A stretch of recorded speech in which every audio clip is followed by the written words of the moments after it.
So people say, dang, like he or she's killing them. But you have a 25-year-old playing against a 20-year-old. Well, Caitlin should have broke that record in 4 years. But because there's a COVID year and then there's another year, you know what I mean? Sheryl Swoopes thinks Caitlin Clark isn't dominating? Talk about a rookie hazing. But seriously, let's look at why a WNBA legend is giving the new kid on the block such a hard time. Before we move on, I'd like to ask you a small favor. If you appreciate this content, please take a second to like this video and subscribe to the channel. Over 98% of you watch the videos without subscribing. It costs you nothing, but it makes a huge difference to us. So, did you click the subscribe button? Great. Thank you so much. Now back to the video. Now let's discuss Clark's game. Imagine a rookie entering the floor and playing like she has been there for years right away. How in the world is it possible for someone who is so new to the league to be changing the records already? Get comfortable, because Caitlin Clark has had a terrific first season.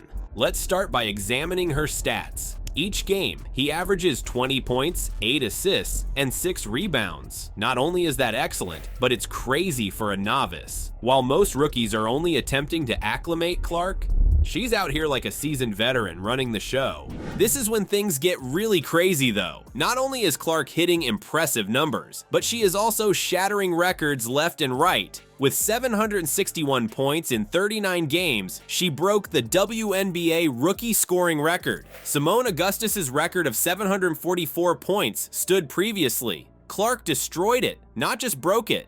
And even more absurd than that, you know? Not only is she a scorer, the record for WNBA single-season assists was also set by Clark. Yes, not only is she scoring points, but she is also improving her teammates. She appears to be playing chess when everyone else is engaged in checkers. Let's now consider this in context. Some athletes strive to hit these kinds of marks their entire careers. Clark? In her debut season, she accomplished it. It seems as though she jumped straight into dominate the league mentality without going through the whole rookie learning curve phase. This is when the intriguing part comes in. Clark isn't dominating according to Sheryl Swoopes, despite all of his amazing accomplishments. Which raises the question, what else is dominion if not this? What more does a rookie possibly need to accomplish to be deemed dominant?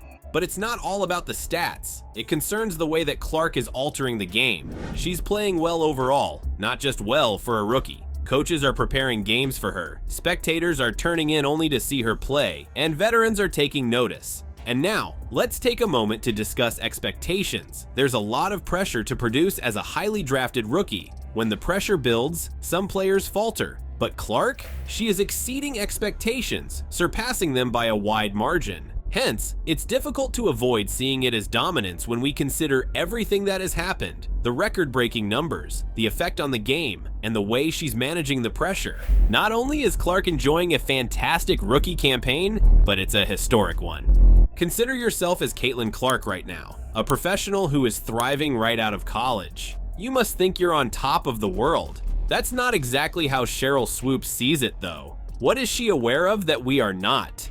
So people say, dang, like he or she's killing them. But you have a 25-year-old playing against a 20-year-old. Well, Caitlin should have broke that record in 4 years. But because there's a COVID year and then there's another year, you know what I mean? Because you've been doing it a lot longer than they have. Clark right now probably takes about 40 shots a game. As it happens, Swoopes is offering an entirely distinct viewpoint.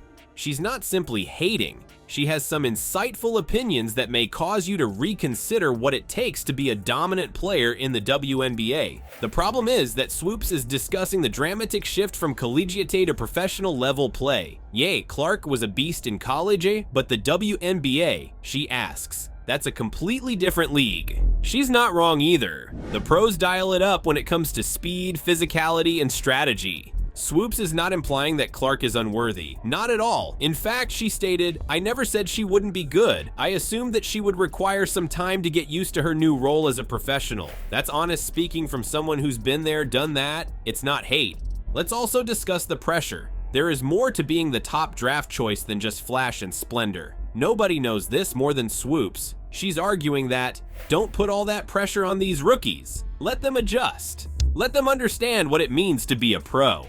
She seems to be encouraging us to lower our expectations. This is where things become really fascinating, though. Will Caitlin Clark come into the WNBA and do what she's doing right now? Immediately? Absolutely not. So for people to come at me and say that I made those comments because I'm a racist. Swoopes enjoys more than just perusing the stat sheet. He watches the games. She's stating that if you watch the game, you're like, damn man, she could have had this, she could have had that. Not only are the numbers important, but also the way the game is played, the opportunities lost, and the near misses. Swoopes is aware of Clark's ability now. In actuality, she's stating that Clark and Angel Reese have both surpassed expectations. She is, however, adamant about what she believes to be true dominance in the WNBA. It's a process that takes time. It's not just about one season. This is shocking. Swoopes states that leading the WNBA in assists is not necessarily dominating. Hold on, what? However, isn't that the precise appearance of dominance? Swoopes, though, says it's not quite that simple, depending on how those assists work within the context of the entire game. What's going on here then? If it's legitimate, you have to break that record in the same amount of time that that player set it. So is it truly a broken record? Yeah, that'll go in the record books as Caitlin Clark is the all-time, whatever it is. Is Swoopes simply being unfair to Clark? Or is she teaching us a masterful lesson about the world of professional basketball? Consider it. She's thinking about the entire game, the adjustment period, the pressure, and the long-term effects. She's not just watching the highlights. Swoopes seems to be saying, hey, slow down. While acknowledging Clark's amazing rookie campaign, let's also acknowledge that actual dominance in the WNBA is a very different animal. She's not diminishing Clark's accomplishments. Rather, she's deepening our understanding of them. Alright, so we're discussing dominance in the WNBA, but what if the whole picture isn't being seen? Here, Swoopes and Clark may both be correct. Let's dissect this and try to determine the true cause of the issue. Big numbers come to mind when we think about winning in sports, isn't that right? All the good stuff, rebounds, assists, and points. And yes, Clark possesses those in abundance. However, Swoopes contends that's insufficient. What then goes wrong? Haterade in the league in regards to Clark starting with WNBA legend Sheryl Swoopes herself. So no, Caitlin Clark. Sheryl Swoopes. No, Caitlin Clark. She recently spoke on her podcast, Queens of the Court, and didn't mention the rookie when speaking. Do you realize that, Sheryl Swoopes, you're insane to do that? The truth is that dominance is more than simply individual statistics. It all depends on how you alter the game. That's when things with Clark start to get interesting. Although she is scoring absurd amounts, have you noticed what she is doing for her team? Take a look at this. The Fever went 9-4 after the Olympic break. That's a complete reversal, not just good. And who was in the center of it, you ask? Yes, Caitlin Clark. Not only does she score goals and send out assists, but she also alters the way the entire team plays. This is when things get really crazy though. For a moment, let's speak about Angel Reese. She's another rookie that's causing a stir, but not in the same way. Reese is playing well here, concentrating on defense and rebounding, averaging a double-double. In comparison to Clark's game, it's like night and day, yet they're both making a significant difference. What does this indicate then? It's easy. There are multiple paths to dominance in the WNBA. Reese is controlling the paint and shutting down opponents, while Clark is winning with her playmaking and scoring. Despite being inexperienced, they are both making a distinctive impact on the game. In this case, that's crucial. We cannot limit our discussion of dominance to a single collection of statistics. We must consider the big picture. In what ways might a player alter their team? Do they improve their teammates? Are they pressuring other teams to alter their style of play? Consider it this way, Clark isn't just producing impressive stats. Instead, she is turning the Fever into a team that rival teams must be wary of. Teams could kind of overlook Indiana prior to her arrival. Right now, they must especially arrange their strategy for her.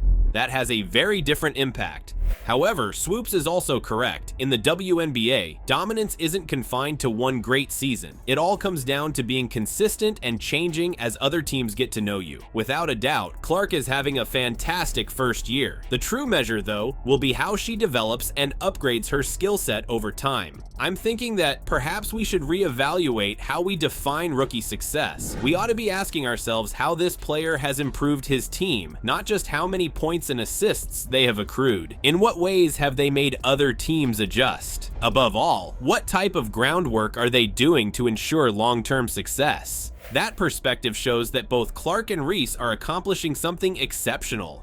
They are altering the way their teams play, not just putting up numbers. Both of them are clearly having an impact on the league, even though they are doing so in different ways.